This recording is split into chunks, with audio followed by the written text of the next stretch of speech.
નમસ્કાર મિત્રો, હું જગદીશ ચૌધરી તમારી સમક્ષ આજે ખૂબ જ સુંદર અને તત્વક વિચાર સાથે. તો આજે મિત્રો પરિવારમાં સુખની સાચી વ્યાખ્યા શું છે મારા મત મુજબ, તો પૈસા, સમય, સુરક્ષા અને ઓળખાણ, માન સન્માન અને સ્વાસ્થ્ય, આ 5 ઉપલબ્ધિઓ જેમના ઘરમાં સંતુલિત રીતે હાજર હોય છે એ પરિવાર ખરેખર સુખી પરિવાર કહેવાય. માત્ર પૈસા હોય પણ સમય ન હોય તો પરિવાર સાથે સંબંધ તૂટી જાય છે. સમય હોય પણ સુરક્ષા ન હોય તો તે મનમાં હંમેશા ભય રહે છે.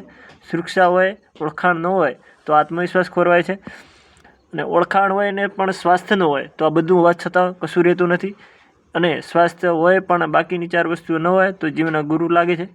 સુખ એટલે વૈભવ નહીં, સુખ એટલે સંતુલન, જ્યાં જીવનની દરેક જરૂરિયાત એકબીજાને પૂરક બને. પૈસા સાધન છે, સુખ લક્ષ્ય નથી. સમય આપશો તો સંબંધ બચશે. સુરક્ષાને ઘરને મજબૂત બનાવે છે. ઓળખાણ આત્માને ઊંચું કરે છે. સ્વાસ્થ્ય વગરનું બધું શૂન્ય છે.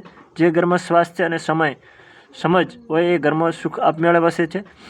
જો આપણે આ પહોંચને સંતુલિત રાખવાનું શીખી જઈએ તો પરિવાર નહીં, સંસ્કારી સંસ્થા ઊભી થશે. મિત્રો, આ મારા વિચારો તમને ગમતા હોય તો લાઇક, શેર કરતા રહેજો.